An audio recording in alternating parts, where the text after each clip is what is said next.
Monsieur Anber. Monsieur Cassava, good evening. Good evening, everyone. Welcome to another edition of the Calling Russ Anber podcast. And as you can probably see right away, our regular and probably favorite guest, Iceman John Scully, is here, fresh off a few rounds of sparring. Scully, is that correct tonight? 10 rounds. 10 rounds. That's actually pretty impressive. So is it the 10 rounds, just so as before we get into what we're going to get to with all the different topics we have to cover, is it 3 minute, 10 rounds of 3 minutes that you're still doing? Yes, 10 3-minute rounds.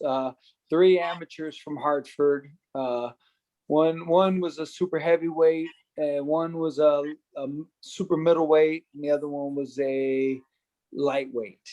So I had three different sizes. So they average out at about light heavy. Yeah. They average out. Actually, I'm good, baby. They average out.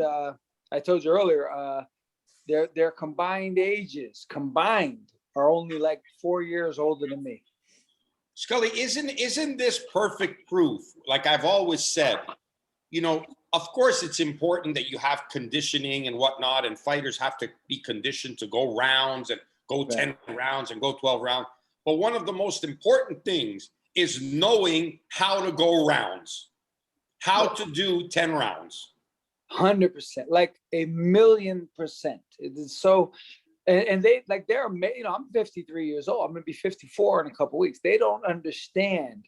I spar with guys that are 22, and they're like, it's fun. You understand what I mean? They're in better shape than me. That's what I'm saying. Right. Like they can lift more weight than me. They can run farther and longer than me. They can jump higher than me, like everything. But they can't outlast me in a boxing ring because they don't know how to relax. They don't know the million little tricks that I've learned without even realizing that I know them. But I can do 10 and 12 rounds and break them down, even though if there was a way to measure it, they would be in better shape than me. They are physically better than me, but They can't outlast me. And it's not like you're vigorously training every day, doing road work and going. I don't train at all. That's what I'm saying. But that's my point. That's what I'm saying. Yeah. It's a mystery. People don't understand. Like you take a guy off the street, and I boxed over the years. My last fight was 20 years ago last month. I was there. Right? And you were in my corner. It was 20 years ago. In that 20 years, I've boxed with literally college All-American running backs. I've sparred with guys that were sprinters. I've sparred with contenders. I've sparred with every possible person. And they're amazed that they haven't mastered the ability to relax and go the rounds. And it's something you can't just tell someone how to do it. Like you can't just say relax. Right. It's because they don't even know what it means. No. It's the experience level that can't be dismissed at all. Yeah. And that's why a lot of times we're progressively fighters. Even I remember when Maslow McDennis, one of the undefeated prospects that I work with at the gym at Ring 83, and when he first did 6-8 rounds, he's nervous about them. No matter how much in shape he is, until you've experienced it, he's nervous about that 5th, 6th round. What is it going to feel like? And then once he's done it once or twice already, he's like, you know what? I got this. But at the first time, it just seems like you said, it's a pace and it's a rhythm that no matter how much road work you do, no matter how many rounds you do in the gym, you have to experience it to really know how to deal with it. Right. 100%. And that's very good. I'm very impressed by that. I'm hoping to spar tomorrow myself, with our friend, our mutual friend, as you know, and I'm looking forward to that because hitting the bag started to get a little boring, so I need to hit Silo a little bit, Yeah. So I'm looking forward to that. Before we go, I'd like to just throw a little shout out. I had some bad news, and I don't want to be a downer on this, but I had some bad news yesterday. Malik Scott, who I texted today. And I learned through him that a friend of ours, a mutual friend, Bernie Hopalian, who was a trainer in Los Angeles, worked with a lot of fighters, including Malik Scott, passed away yesterday. And he's a young guy. I worked with him when we went to Monaco together. We worked in Malik's corner. We became friends. He was a a great eater as well. He loved to eat just like me. So we went to all the restaurants late at night to eat. And he was of Lebanese descent. And he used to call me Habibi. You know, he always used to call me, Habibi, how are you? You know, so he lost his life yesterday. And I want to just extend my condolences and just get out a thought out there to him and all the people that knew him. Because everyone who worked with him thought he was a absolutely fantastic guy. So thinking about you, man. Yeah, rest in peace. Well said, Russ. Some of the topics we'll get to this evening for the viewers here. We're going to talk about Pacquiao Spence a bit later on. Jo Jo Diaz's big win at 135 against Fortuna, and where kind of he positioned himself in the division with some of the other big names. Want to get to some, of course, Olympic talk with the amateur boxing scene. Russ, I know you want to bring up at a later point in the show. But what I would like to get to first is that we had a light heavyweight important fight last Saturday where Zurdo Ramirez defeated the veteran Sullivan Barrera by knockout in body shots. But what's intriguing is not necessarily the fight itself. It didn't last too long. Zurdo ended up getting a clear win. But the status of the light heavyweight division and a little bit of the super middleweight division because of Canelo is kind of in flux right now, where we have Russ and Scully here, two men who work with Artur Beterbiev, and it has a direct impact on what's happening with Artur, where I don't know if you want to get to Canelo first or what's happening with Joe Smith, but I would maybe have your guys' opinion while you're here with Joe Smith, which a lot of people thought was going to end up fighting Beterbiev. It's the fight Top Rank wanted. It was a unification fight that made a lot of sense. And Joe Smith, this week, we found out from ESPN's Mike Coppinger that it's looking like he's signing a 2-fight deal, for one of them being a mandatory, and then an all New York clash against Danny Jacobs, which means Beterbiev now is maybe left without, of course, Canelo right now. He's not having. So where is he exactly, Beterbiev? And your thoughts on Joe Smith electing to go with in a different direction, if you will?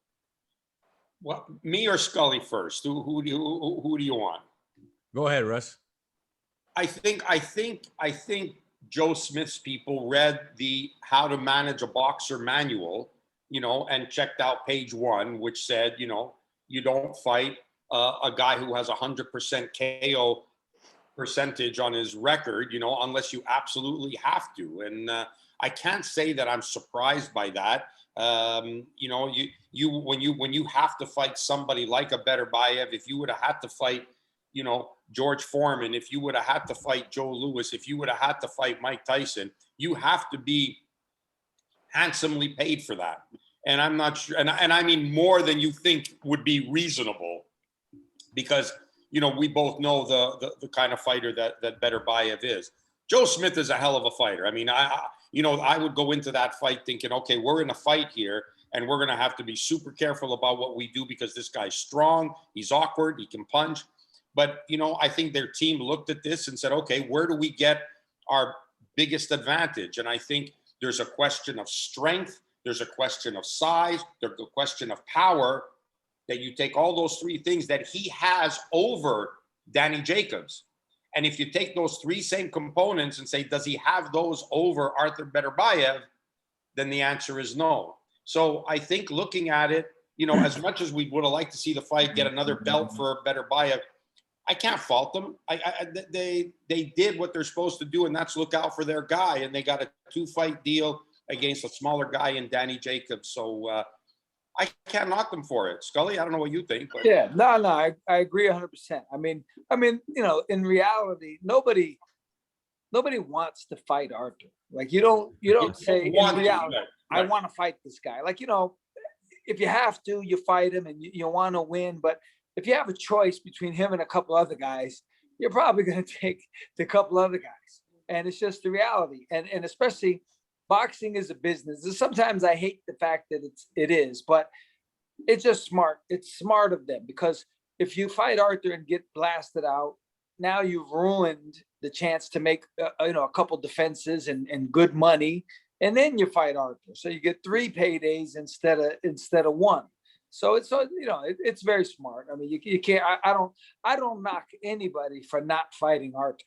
You know, to be honest, it's just the way it is. You know? And not only do you not knock them for not fighting, you've got to give full props to those who accept to fight him. You know, because that's not a, you know, it's not fun. Like it's just not going to be a pleasant night. You know, no matter what, no matter how good you do, you know, it's going to be, it's going to hurt. And the guy comes to fight. He has so many qualities in him.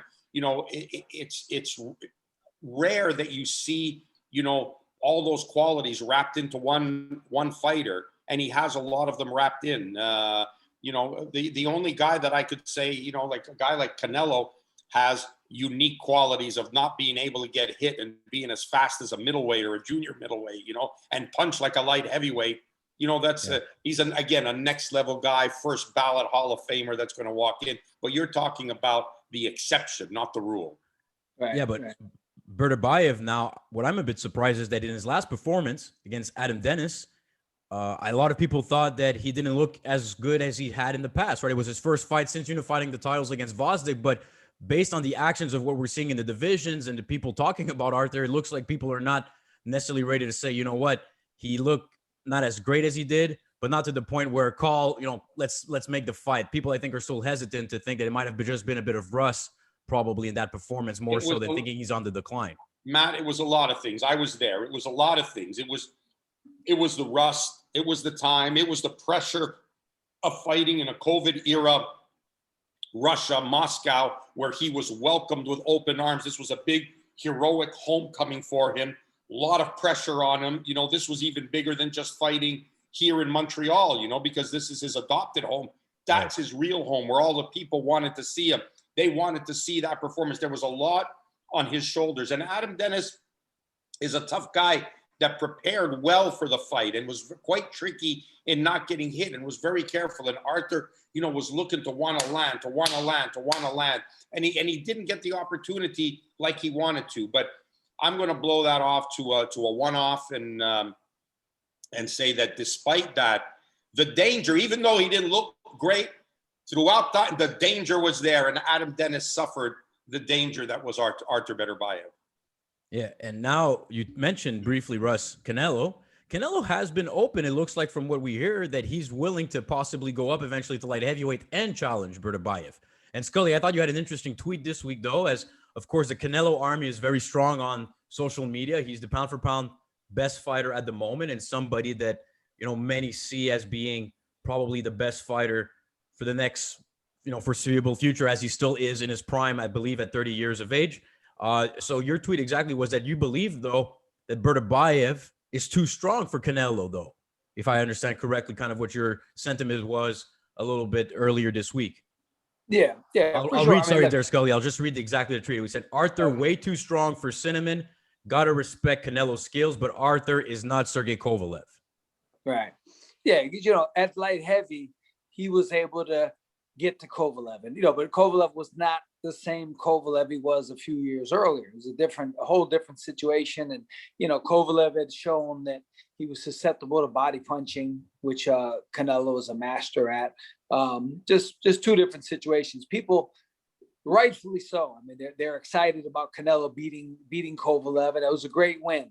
But Kovalev is not at the level of Arthur that Arthur's at right now. So I was, you know, I was throwing that out there. I mean, Canelo's strong, but he's not stronger than Arthur Beterbiev. Like, you can forget that. Like, that's not true.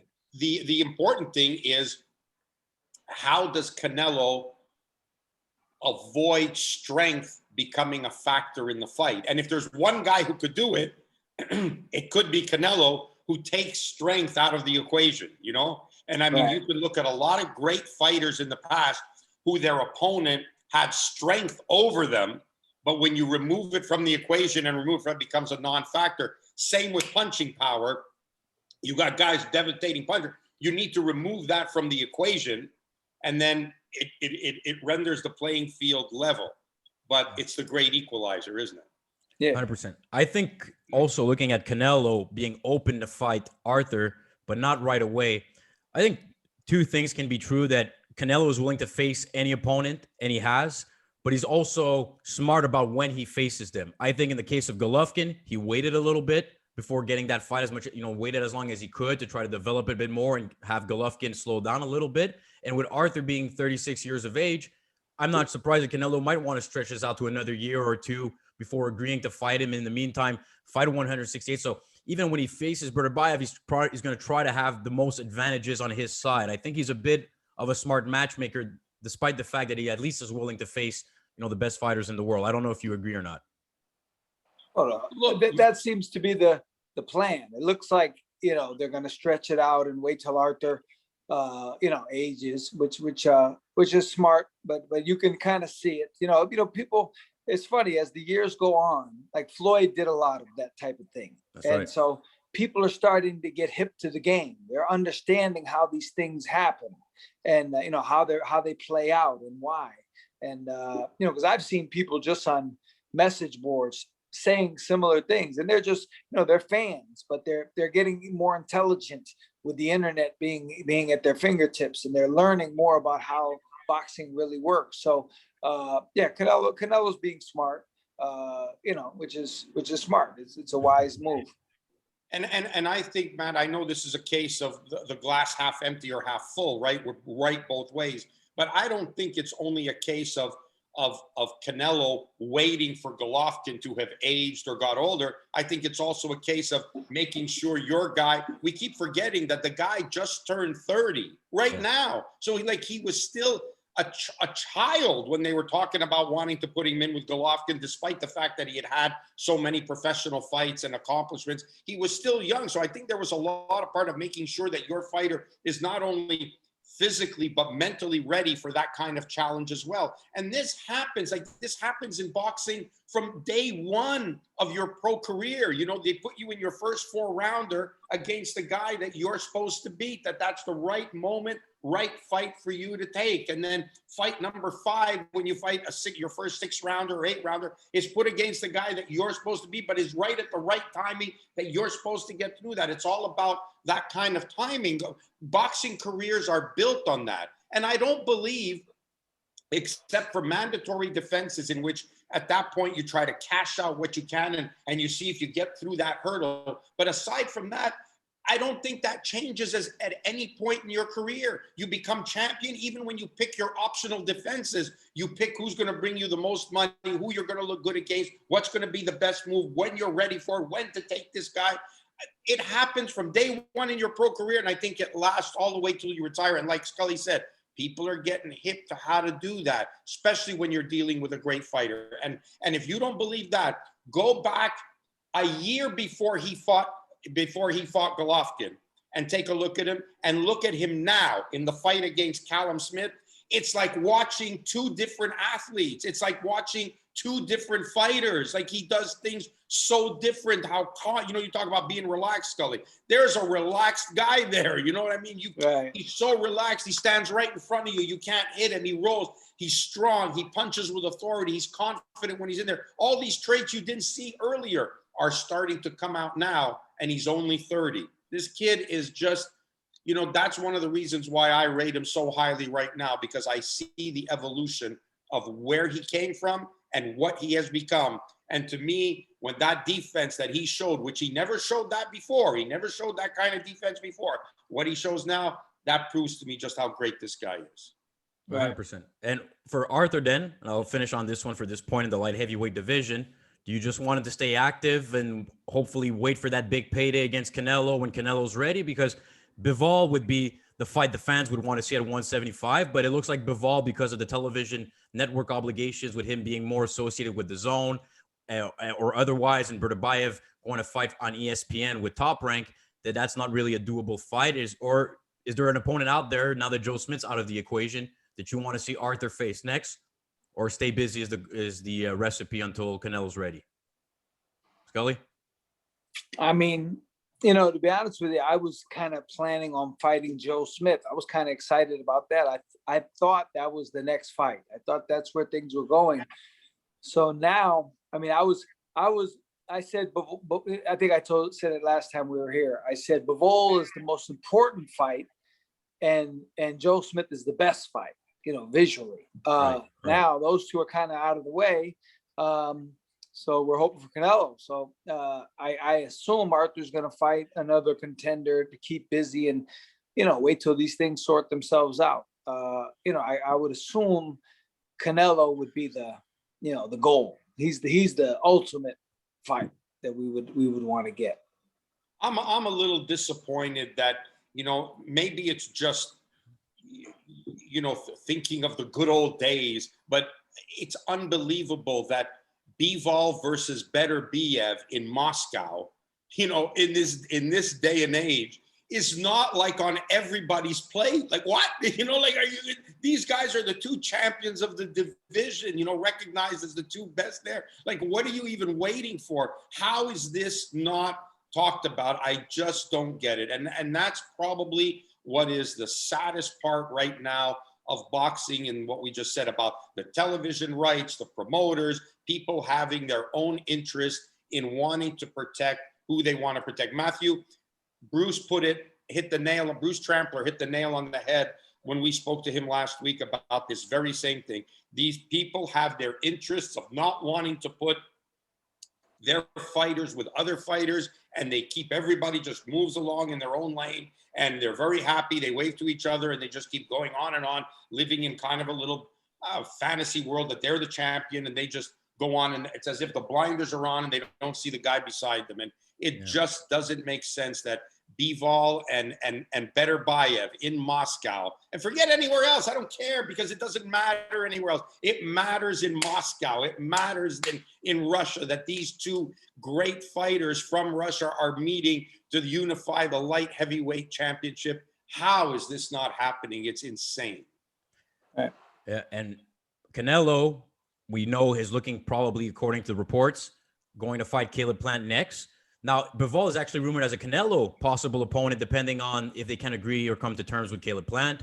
And we know, of course, that David Beterbiev, who's fighting in August, if he wins, is successful in his fight, would like to challenge Canelo. So there's options, of course, when you're the top pound-for-pound fighter and the top money maker in boxing in the lower weight divisions, if you're Canelo Alvarez. But the name that came out this week, who may want to fight Canelo, and Beterbiev may have to wait, Jake Paul says that in about 2 to 3 years, he's ready to challenge Canelo and defeat Canelo.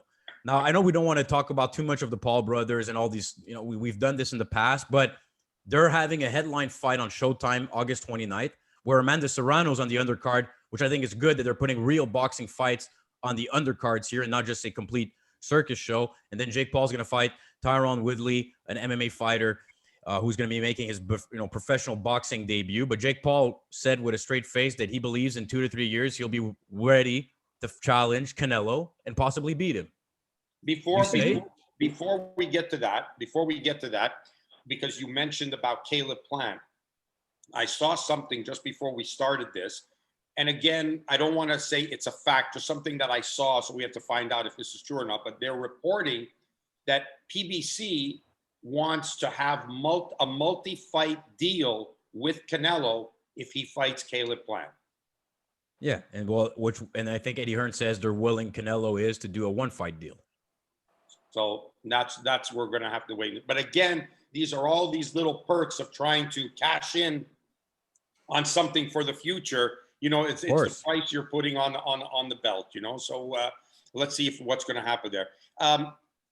As far as the Jake Paul thing goes, what I'd like to say is pretty much the piece which I sent you. Gabe Montoya, writer from Cali, put this quite well. Matt, maybe you can. You want me to read it? That would be better, because I probably won't do it justice what he said. But I wanted to bring that point up. I don't care that he's saying this. Like the fact that he's saying this, that he's getting the airtime even to say this, and that you're doing the interview saying, "Oh, really? You want to fight him?" Go like I find that. Well, it's because it's all about money, right? Now, Jake Paul's a headliner and he brings money to the table, regardless of whether or not it should be the case. It's a fact. So this is what Gabriel Montoya tweeted for Jake Paul calling out Canelo Alvarez. Gabe Montoya, quote, "This is merely a cloud chasing trick. You attach your name to a guy you have no intention of fighting in order to be seen on his level or in the hunt to fight him. Cloud chaser meets ratings chaser, and you get this clown show clip," meaning what Jake Paul said about fighting Canelo. 100%. I think that exactly says it all. Yeah, that's good. And I said that to someone the other day. I said, we live in an era where all you have to do is mention someone else that's super famous, and within minutes you're attached to them. Social media is, bizarre. It's amazing. Twitter, you get one guy to retweet that you want to fight Floyd Mayweather. And you're just attached to it. It's just, it's a bizarre thing. And this kid, he has the type of fans where he could say, I'm better than Michael Spinks. Like if Spinks was around, I'd be too big and strong, and people would go, yeah. I think I agree with that. Like they would believe that. And forget the fact that he's 200 pounds Over. He's over 200 pounds talking about fighting Canelo. Yeah. People don't mention that part of it. That's the thing that's crazy. Like a real fighter would not make that kind of a claim, because that would be like somebody in the heavyweight division, saying that he could beat the middleweight champion, right? Like, right. I want to fight the heavyweight champion wants to fight Charlo. I could fight him, like everyone said, well, you're crazy. And that's almost what he's doing. But we give it a pass because he's not a fighter. So it's like we're allowing him to have the handicap of that weight. And then the fans, his fan base, I should say, buy into that. And they don't know about weight classes. He's attaching themselves, like you said, and they're not talking about weight. They're just, I want to fight him. Just the same way as with Floyd. It didn't matter. Like, they didn't care about the weight. They went and did it anyways. And that's what makes it a little bit ridiculous. But again, and I'm not sounding like I'm trying to defend it, but how is it that these people, how they're able to generate this revenue? We've missed out on some secret in life that, these guys found out that they're able to do. And the old adage of work hard, be good at your craft, do what you're doing, be honest, do the right thing. But all that stuff seems to have no place in today's world of social media. Right. Yeah. Well, I'll get to some real fighters in boxing in a second here, but since we're on the topic of clown shows, Conor McGregor, who so people in the boxing world know who he is, people in the combat sports world know who he is, got knocked out because of an injury this past weekend on a UFC pay-per-view. He broke his leg, for God's sakes. He snapped his leg in half. He was getting beaten up until that point by Dustin Poirier, but his ankle and his leg, his tibia snaps, whatever. But Scully, I would like to ask you this question because of being a former professional fighter and what we've seen Russ, for the throughout press conferences in the history.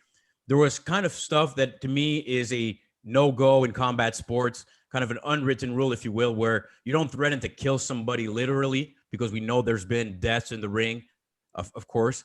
You don't go after somebody's family. You don't go after somebody's wife. You don't go after somebody's, personal life to that extent. And McGregor, of course, even after the loss with Joe Rogan interviewing him, is yelling, your wife, something about your wife, yelling about how this is not over. I'm still going to kill you, whatever. So Scully, I just want to know if you've ever experienced that level of trash talk from an opponent and what your mentality is when people go to that extreme. Should there be stuff that's off limits? Yeah, of course. I mean, you're not going to, I would never even think, it would never occur to me to bring a family member in or talk about their wife or, and killing people. Like nobody wants to kill someone. I don't, we're it's kind of ridiculous, but we just live in the era where the more outrageous you are, and the more, some people just want to be the villain, because it sells, I guess. People, like Conor McGregor goes places, you see the videos and people are all over him like he's Elvis Presley, so apparently people like that. And, but I'm not really happy that that's becoming prevalent in the sport. I don't want to go down that road, especially when the fact that people have died. I mean, and I was just telling someone today that I've been at least 3 that I can think of fights where the people either died or were seriously injured, permanently. And that's something when you're there and you actually see it in person. So for someone to say it so casually, like it's not a big deal, I'm not really a fan of that.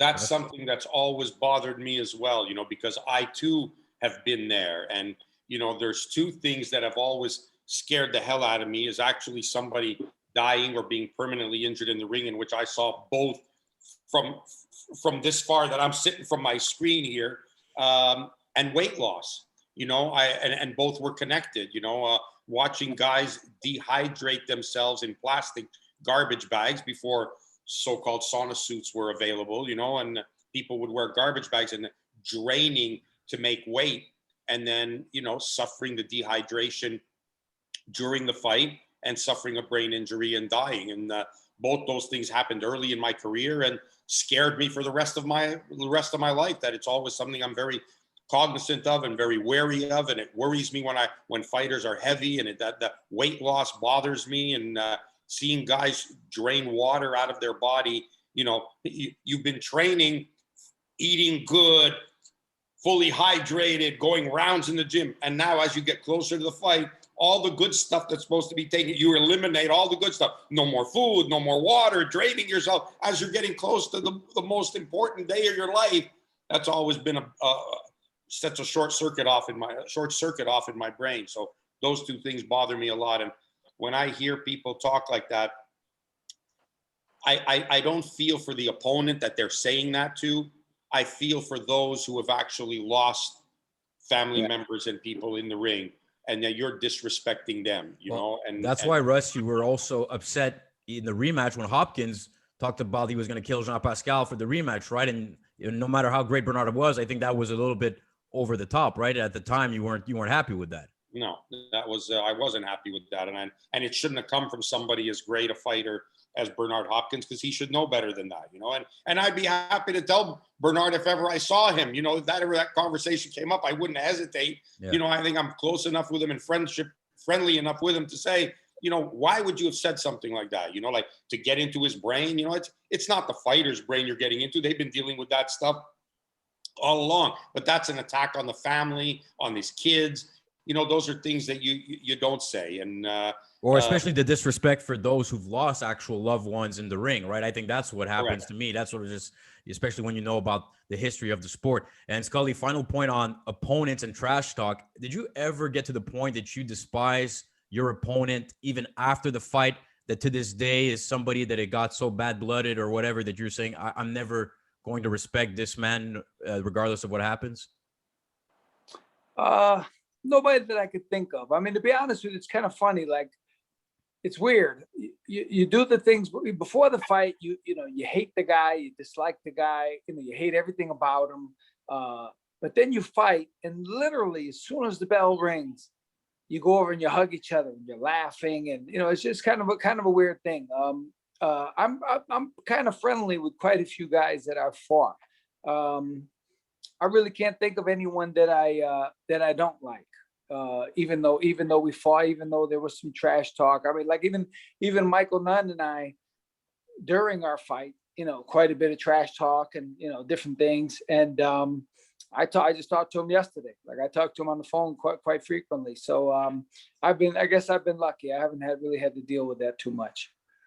All right. Well, there you go. Because I always thought it's intriguing. It seems like it's now, again, when you're talking about social media, the trash talk is upstage, and kind of the hatred and the visceral reactions seem to be also more and more where people go after each other in a non-respectful way. But nevertheless, we'll see how that goes. Russ, there's a few other topics, gentlemen, I want to get to. I just want to know, Russ, what do you want to get to first between Jo Jo Diaz in the lightweight division, Pacquiao, what he said to Spence in the press conference this week, or do you want to go straight to the Olympic amateur division? What do you want to get to first? Let's deal with Pacquiao and Spence. Perfect. And Jo Jo Diaz, and then we can get into the amateur stuff. So Pacquiao and Spence had the press conference to promote their big August clash, which is now going to be by far and away the biggest fight on paper this summer with the Fury Wilder postponement.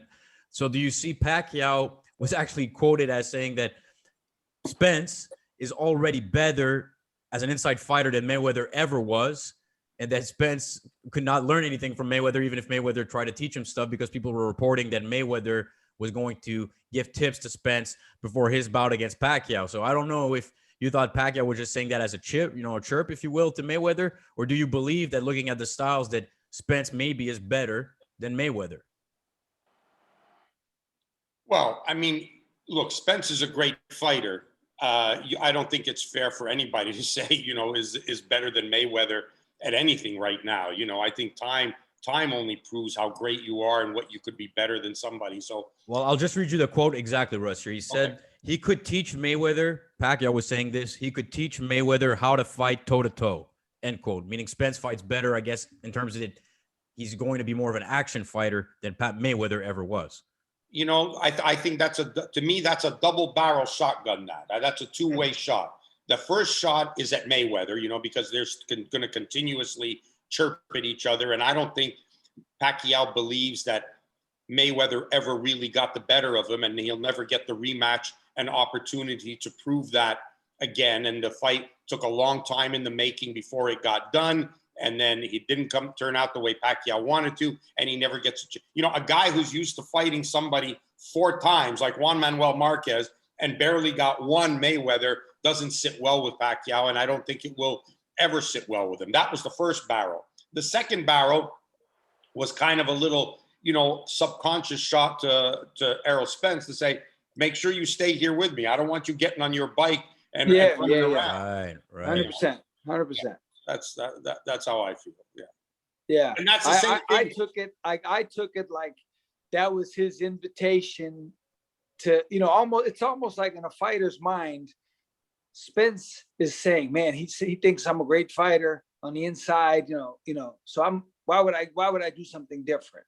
I think he's trying to goad and kind of trick Spence into staying there so that he can use his boxing skill and his movement. And, it would be good for Pacquiao if Spence tried to be more of an inside fighter to stay there, and then Pacquiao could use his angles and all those type of things. So, I think anytime you do notable things like that, there's always a ulterior motive behind it. I think he's trying to dig on Mayweather a little bit also. I don't think he necessarily believes that Spence is probably a stronger, more damaging fighter maybe on the inside, but I don't think he's not better. Like he's not better than Floyd at this point. That's just kind of crazy.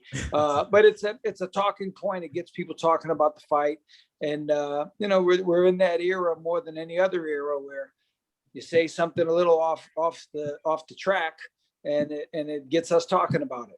Right. And I think especially considering Pacquiao is not somebody who's given bulletin board material to his opponents much throughout his career, right? I thought there was it's a good point that you bring up, that probably part of it is that the strategy against Spence, he's going to maybe want it to be a bit more offensive. And he thinks maybe with Freddie Roach, they've seen something in Spence that they can take advantage of if it gets to be a toe-to-toe fight.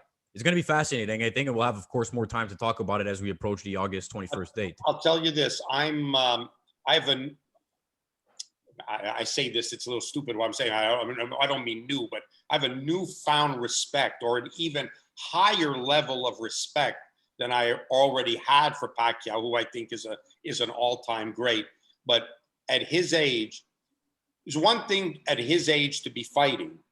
There's another thing about fighting the guy who arguably might be either number 1 or number 2, in the top 3 welterweights in the world. Not the number 6 guy, not the number 8 guy, not the number 7 guy.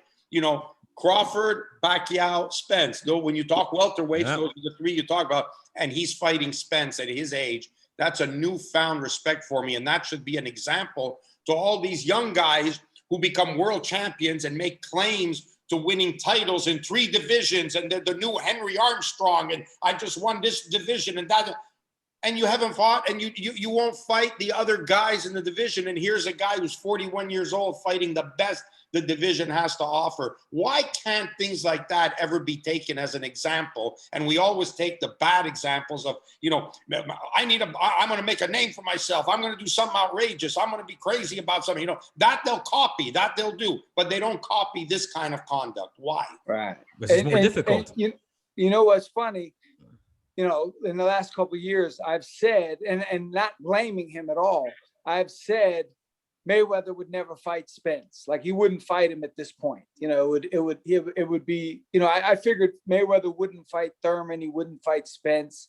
And here's Pacquiao, just taking it. Like he's taking the fight. Like it's 7 years removed. At his age. I mean, think about. I think he's 42, but I think he's already 42, but whatever, he's post 40. Yeah. Guys back in like it's just 42. It's special. I mean, it's special that a guy at that age, I mean, how many fights has he had? 65, like that's like 200 in He's other got years. 71 total career Well, professional okay, fights. 71 professional fights. He used to be like 110 pounds. Yeah. 106. Yeah. 106. It's really And- it's a historic career. That's why a lot of people think if you look at all-time greats, despite the fact he lost to Mayweather and he has more losses than Mayweather, I think his career was much more challenging than Mayweather was. But that will be debated, of course, throughout history. Right. Yeah. Now, Russ, okay, we have about 15 minutes left. We want to reserve some time for that amateur Olympic talk for sure. No worries. So let me get to real quickly here. Jo Jo Diaz, he won against Javier Fortuna, solid win, decision win. His first, or second official fight at 135, moving up to the lightweight division. He struggled to make 130. Do you think Jo Jo Diaz, Russ, with you representing Lomachenko in that division, and we know about the Ryan Garcias, the Tank Davis, if he goes back down to 135, we have David Haney there, Teofimo Lopez. Do you think Jo Jo Diaz fits right into that mold, that mix, or do you think he's maybe one or two fights away from being considered with those guys? Listen, why can't he be considered those guys? Because even if you consider all those other guys, they're not fighting each other anyway. So what's the difference? Oh, they can't be considered, but they're not fighting each other. So who cares? Jo Jo Diaz wants to step up and fight. Sure, you can. And he fought Javier Fortuna, who I think is a good fighter. A good puncher. I've seen him in his prime. I've seen him in the gym. He's a good puncher. He's a good fighter. Getting that kind of win, to me, says a lot about Jo Jo Diaz, and why can't he stay with those guys? We talk about them almost mythically. Garcia, fought Luke Campbell. He did step up, but we're talking mythically about the others because they seem to be refusing to fight each other. They seem, and they think that there's only like one fight that could happen. Oh, I'll fight him one time. Between them all, there's 9 fights they could make with each other and fight each other 3 times. You just have to win one of them. One guy has to, they have to split. You've got a trilogy. Like they could be fighting these guys and they choose not to. So why not consider Jo Jo Diaz? And I hope he's a guy who comes up and steps up to all those challenges and says, yeah, I'll fight them. Well, it looks like Devin Haney could be next for Jo Jo Diaz if the WBC makes it happen. And they've been talking on Twitter, but we know that doesn't mean much. Scully? I mean, he's another great name for the division. I mean, the names are there, but like we say, I mean, you have to fight each other. And, the fact is people always say like, oh, you're always saying the other eras were better. And they were, because those guys would have already fought. Sugar Ray Leonard would have fought all of them by now. So they're not fighting. Everybody's trying to be a businessman, like in the Floyd model. Floyd did great, but I think he's influenced a lot of guys in a negative, ultimately a negative way. They're trying to be smart with their career and all this type of stuff, and they're not making the fights. I mean, we're just talking about the fight. We've been talking about Spence and Crawford for years, and they're nowhere near close to fighting apparently. And Hearns and Leonard fought each other soon after they both became champ. Both they were 20. If I remember correctly, Tommy, I think, was only 21 when he fought Ray. I mean, think about that. 21 years old, and he fought Sugar Ray Leonard. Unbelievable. Well, what about the argument that Sugar Ray, if he wanted to make the money that he needed to make compared to what we see now, is that he had to fight those guys but now the top guys can still make very good money fighting and avoiding the other top guys. That's right. But if he lost to them, the money would be affected. Like he fought Duran. I mean, think about it. In I believe a year and a half span, he fought Benitez, Duran twice, and Tommy Hearns. And I believe there was another fight mixed in the middle of that. I mean, think about that. Benitez, Hearns, and Duran twice in a year and a half. Maybe 2. I mean, November of 79 and September of 81. So yeah, just under 2 years, he fought those 4 fights. I mean, look, whatever the reason was, he fought them. He was in there and he won them. So and being America's darling, he didn't have to come to Montreal and fight Duran. Like they didn't have to make that fight, and he wanted to, and he stood there and went toe to toe with him and said, "I'm going to go," and lost his title. And then won it back, which made him even greater in one of the most infamous fights in boxing history, a fight that became, a suffix, in boxing of no mas, like you just have to say no mas and where that, those 2 words, tell you about a fight in history. You know, that didn't exist before.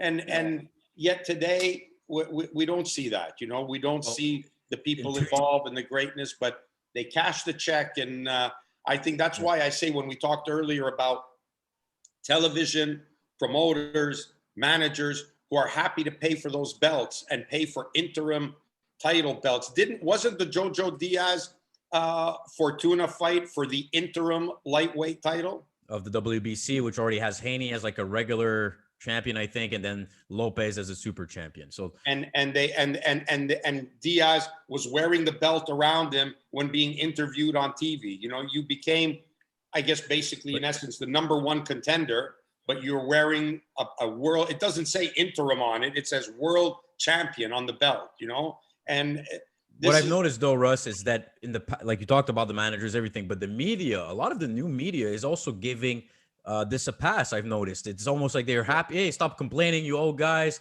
At least we have these fighters active and they have plenty of time to face each other. Stop being haters. This is what I've noticed. A lot of the media, which is not putting pressure on these fighters to face each other as they did in the past. Well, listen, I'm not necessarily media, but I have an article in this week's Boxing News magazine, which, Russ, do you still get back Boxing News? Yeah. Okay, so I have an article in there right now, about the sanctioning bodies and the insanity of it. And I don't know if you saw the quote. I quoted the end of the article, and I said, the people who love who run boxing are not the people who love boxing, because they would never allow this infiltration of sanctioning bodies and, 3 world champions in the same sanctioning body in the same weight class. Like, I think the WBA has 3 junior middleweight champions or welterweight. I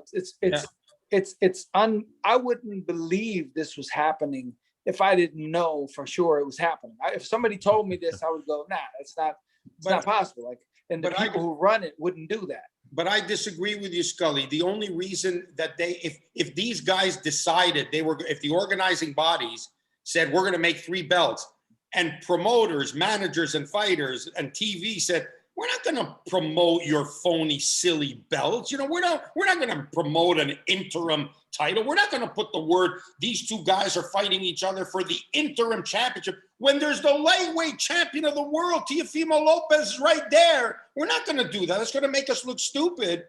They wouldn't be able to put these belts out. It's because of the other way around. It's because media, television, the promoters, they're ready to promote this. So look, the sanctioning bodies, to me, are saying they want this interim belt. Okay, we got a dozen of them here in the office. Send one off. They're going to pay for it as well. And they're paying the FedEx charges. Send it. We're in the twilight zone. How's that? Yeah. We're in the movie. Oh, yeah, Scully, look at Leonard here on the closing on this topic. 1979 to 1981, he fought Wilfred Benitez, Dave Boy Green, Duran twice back-to-back, Larry Bonds, Ayub Kaluli, and then Tommy Hearns. That's I don't think we see that type of. Was like 38-0 when Ray stopped him. Yeah, 36-0. That's correct. At junior middle. And he was junior middle. Before going back down to welterweight for the Tommy Hearns fight. So not the type of pedigree you see much of in boxing these days. Now, there are, of course, we talked about Diaz and Zurdo Ramirez, who fought this past weekend. Charlo is fighting Castellano at 154 pounds to try to unify the belts, which at least is exciting, despite the fact I think Castaño is a bit more limited, but a volume puncher, could be an exciting fight. And if you're interested in placing a wager on this upcoming bout, Mr. Anber, who can they go to? Or where can they go to? Bet 99. That's right. Bet 99. And let me tell them what you do. If you place the bet, Scully, I don't know if you know about this. If you place a bet and use the code BOXING99, if you use it's BOXING99 the code, right, Matt? Yeah, very good. I'm glad that you got it. It's live. We have one take on this. Just want to make BOXING99, and if you bet and you win, they'll match your wager up to $600. Yeah, so I'll do, and then just for the official logistics of it, it's bet99.com, Canada's newest online sportsbook and casino. While you're there, be sure to check out the player props, the bet builder, and their risk-free live bet bonuses. And as Russ mentioned, if you use the code BOXING99, you get a sports welcome offer. It's a deposit match of 100% up to $600, and that can apply to any sport you choose. Charlo Castellano, real quick, do you expect Charlo to prevail in this fight? I'd have to say yes. You know, I think the weight isn't really going to be an issue. And when you come down to styles and ability, I like the Charlos, both of them. You know, I think they're good fighters, and it's going to take a hell of a fighter to beat them. I'm almost a little bit disappointed that they're not included, you know, in the mix of great fights. I think they're two fighters that are flying under the radar, if you will, you know, because they should be involved in bigger fights against bigger names. That's my opinion on that. Yeah. So Jermell Charlo in this case only has one loss and possibly could move up to middleweight after this fight here. Should be interesting upcoming weekend of boxing action. So the last topic of this evening, Russ, we teased it a little bit. The Olympics are around the corner. There's amateur boxing, of course, in the Olympics, not to the level it used to be. I mean, I think you're probably going to have to find some stream at 3 a.m. if you want to see the boxing action in Tokyo. It's not getting primetime coverage anymore. It hasn't been the case for a few summer games. But there's something you wanted to bring up. And of course, Scully being a connoisseur of the amateur history of it as well. What is it that you wanted to bring up this evening?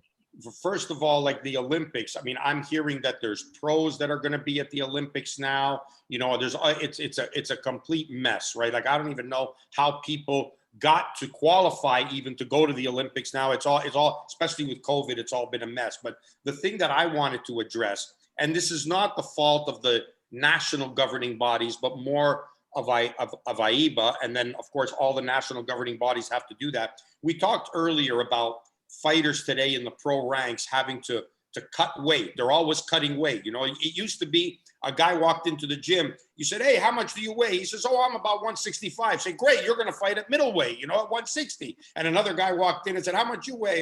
You said, "Oh, I'm about 142. I said, "Hey, you might make 35, you know, because or you might fight 140. We'll see how the weight comes off." Now a guy walks in and says, "How much you weigh?" 160. "Oh, you're going to fight at 135. You know, everyone wants to cut weight, right? Everybody's cutting weight. And now it's even becoming systemic in amateur boxing. And they've changed all the weight classes that we, Scully and I, are accustomed to and having grown up. And I can still reel off the top of my head for any Olympic Games. This was the weight class, and it was there for whatever 100 years that these weight classes existed. I think the only one they added later was the super heavyweight division, right? That was the only one they added. Well, they changed all these weight classes. And in one case, there is a weight class in boxing where you either have to fight at 114 or 123. Those are the two weight classes you have to fight at. And usually amateurs in that weight class are usually younger kids who can't afford to be draining water out of their system to either fight in one weight class or another. There's 9 pounds difference between that. It's at such a small weight. It's insane that happens. And it's proof that amateur boxing doesn't give two flying Fs about the safety of the fighters or what is the best for them, because you're making these guys who are small enough already squeeze off so much weight. Like a guy could be weighing 119, 118. He can't make, he's too small to fight the guys that are 123 because those guys are coming down from 130, 132, they're coming down. So he has to suck off his weight to try to make 114. Completely illogical, disrespectful to the fighters, and a danger. And I'm sick and tired of this just happening and no one says anything about it.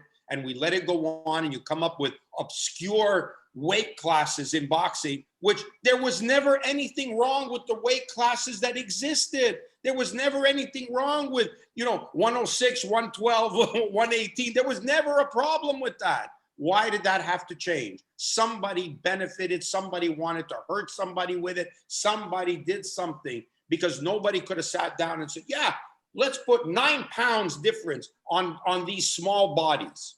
Impossible. Well, not only that, but if I'm correct, they have 152 now and 165.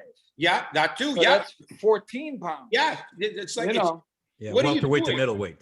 Yeah, it's but just not. But we would like to see that in the pros more. Like people want to see, or for a while they did, less divisions in professional boxing, like it was at a certain point, right? But not now. It's the other way around. There's not enough divisions in amateur and too many in the pros. But Matthew, I don't even know that there's too many in the pros. I think the pro game has actually filled out a need because they respect the weights that are there. The jump was too significant to go from 147 to 160. You put two guys in there, one guy moves up and there's nothing in between. You could see the size difference and it became mismatches. It became unfair. The weight classes, I think, that emerged in professional boxing might have been partly due to business, but there was a need because the gaps were really large and pro boxing saw that.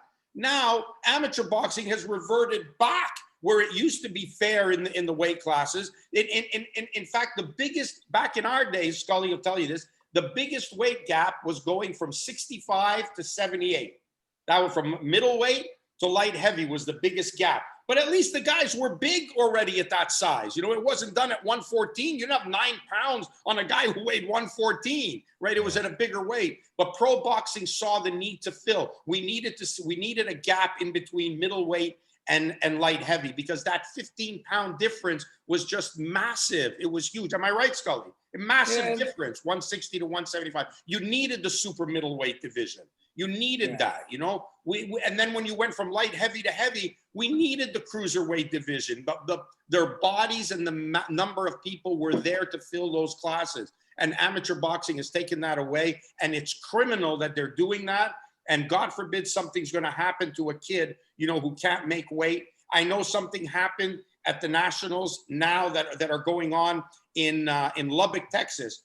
Fighter fights his fight, wins, gets ready to move on to the next round. That night, seizes up in the hotel. They have to call the ambulance because he was so dehydrated. They have to pull him out of the tournament after winning because he couldn't make the weight. He was sucking to make weight, you know, wasn't eating properly just because he needed to make weight. Looked great in his opening bout and then suffered like, you know, dehydration. He couldn't speak. He was on the bed. He was in bad shape and they had to call the ambulance. You know, thank God he's okay. But you know, these are the dangers that happen, and amateur boxing allows this to go on. Same thing with the removal of the headgears. Like, stupid, you have no business. You're not paying me. I don't have to be subjected to cuts and head clashes with fighters, and I got to fight the next day in a tournament. You know, removing the headgear, again, it's a crime against amateur boxing. It's a crime.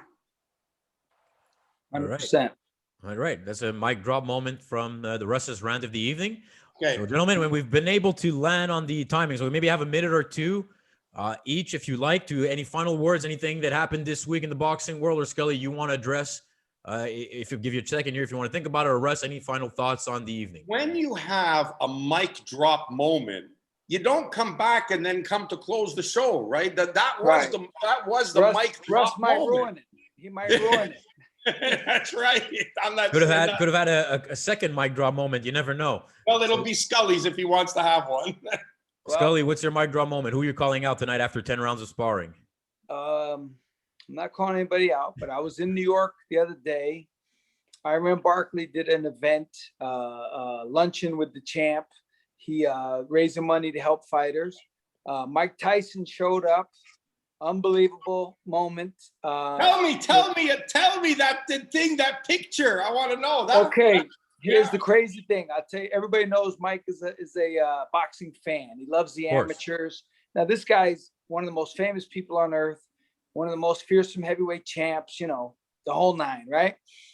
I was talking to him a bit, and I was telling him who's coming, and the guys from the Region 1 team from 1983 were there, are going to be there. And I mentioned David Govin, and I didn't realize he was friends with David Govin. I knew he was on the team with David Govin, who's from Fall River, Massachusetts, a good bantamweight in the 80s. Russ knew him. So he comes, David Govin, Mike tells me, I hope David Govin comes. I want to see David Govin. And I'm like, all right, okay. And we have a picture.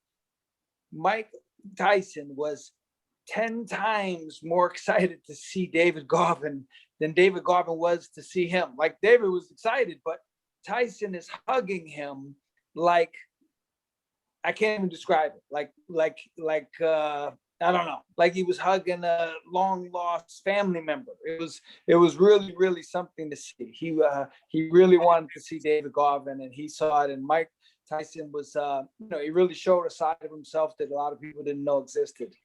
Scully, there were two great bantamweights from that era. And I don't remember if Howard fought Govin. Did Howard end up fighting Govin? You told me he did. Yeah. They did, right? In They the did pros fight. or in the amateurs, Russ? Amateurs. And there was another great fighter out of Fall River in the same weight class, and Howard fought him also. It was Joey Duvall. Yeah. The Duvall brothers, a whole bunch of them. Yeah. So, That must have been a good time. I love that. When I saw that picture and you tagged me on it, I said, David Govin, wow. You know, yeah, I got to talk to Howard about that, man. That was special. Well, there you go. Good fighter. Yeah. Good fighter. And for Tyson to respect him like that must have been good. Yeah. Really much, very much so. Yeah. 100%. And Mike, mic drop moments, boy. Look at that. Well, exactly. Well, thank you again, everyone, for tuning in. Please share, please comment, send us your feedback. We always appreciate it. Another edition of the Calling Russ Anber podcast with, of course, Iceman John Scully being a regular guest. Thank you, everyone. Have a great evening, Russ. All right. Take care.